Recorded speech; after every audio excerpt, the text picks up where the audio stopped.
Je vous adresse au nom du conseil municipal et du personnel communal de Petit-Caux et de la commune déléguée de Biville nos meilleurs vœux de santé et de bonheur pour cette nouvelle année. Que cette année soit constructive, salutaire, utile et en tout état de cause, qu'elle soit l'occasion de rebâtir un monde meilleur comme nous devrions le faire chaque année. Alors je suis très heureux de vous accueillir, d'autant que votre présence témoigne de votre intérêt, et là je m'adresse aux habitants, sans s'être renouvelé pour la vie de notre cité. En effet, il y a des nouveaux habitants qui sont là ce soir. Ce soir, je m'adresse à vous avec deux casquettes. Maire délégué de Biville et également maire de la commune de Petit-Caux. Une commune nouvelle que nous avons voulu. Je le rappelle, la quasi-totalité des élus en 2015, 199 sur 213. Afin de continuer à garantir et à offrir à nos habitants la même qualité de vie, de préserver nos ressources, de mutualiser davantage encore nos moyens, de regrouper les commandes publiques, d'intégrer une nouvelle intercommunalité, Falaise du Talus, avec force, ambition et détermination. Nous avons fait le choix de l'audace. Ici, à Petit-Caux, nous avons pris notre destin en main. Notre commune nouvelle est la meilleure façon d'affronter l'avenir. Alors, pour symbole, 3 projets emblématiques de cette commune nouvelle. Le château de Clieux, réhabilité en centre d'hébergement, un atout touristique et économique, attractif pour Petit-Caux, pour la région aussi. La réhabilitation de l'EHPAD Les Matins Bleus, un projet d'humanisation, d'amélioration de vie des personnes dont nous avons le devoir d'avoir le plus grand soin. Un beau projet pour Petit-Caux, mais pas que, car nos résidents sont issus de tout le territoire. Enfin, le troisième, l'installation d'un système de vidéoprotection de 30 caméras réparties sur le territoire. On pourrait penser que c'est utile seulement aux habitants de Petit-Caux, mais pas que, car en effet, ces caméras seront placées d'une façon judicieuse pour rendre service aux forces de l'ordre et leur donner les indications et les renseignements sur les malfaiteurs. Je vous rappelle que nous avons réintégré, donc, en cette fin d'année 2018, notre hôtel de ville et nous l'inaugurerons le 24 avril. Cette inauguration, je voudrais qu'elle soit citoyenne. Je voudrais ouvrir cet hôtel de ville.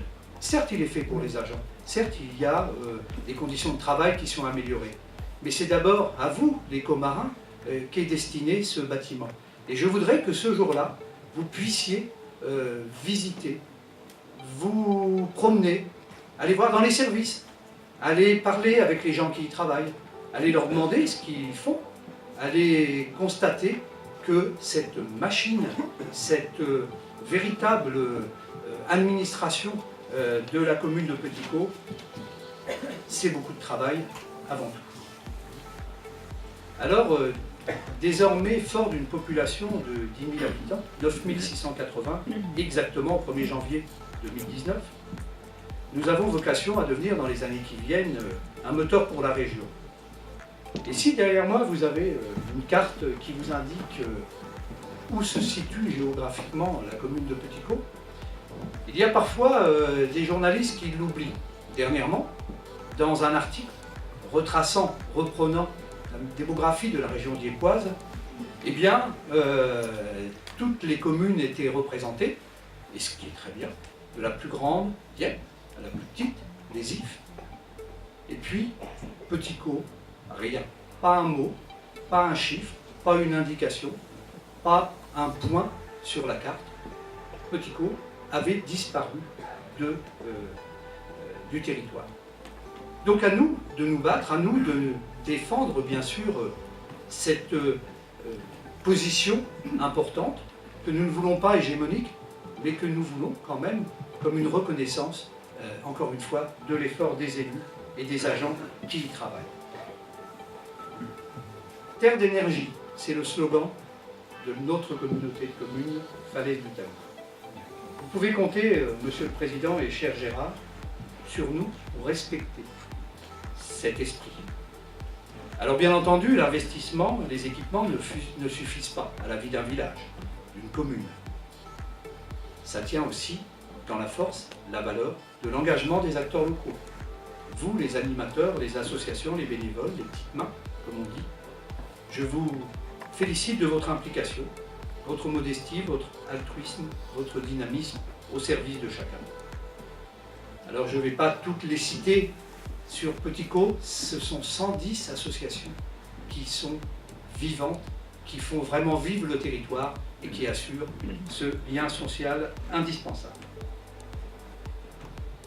Je vous remercie donc encore une fois de votre présence, de m'avoir écouté avec attention et patience. Je vous renouvelle mes vœux de plaisir, de bonheur, de paix et de découverte tout au long de cette année, que je vous souhaite bien sûr de tout cœur, joyeuse et belle. Alors des raisons d'espérer, oui, ce soir je veux vous en donner. Je pense bien sûr à tous les projets importants. Et puisque je suis vice-président en charge de la culture, un des beaux projets c'est la mise en réseau des bibliothèques communautaires.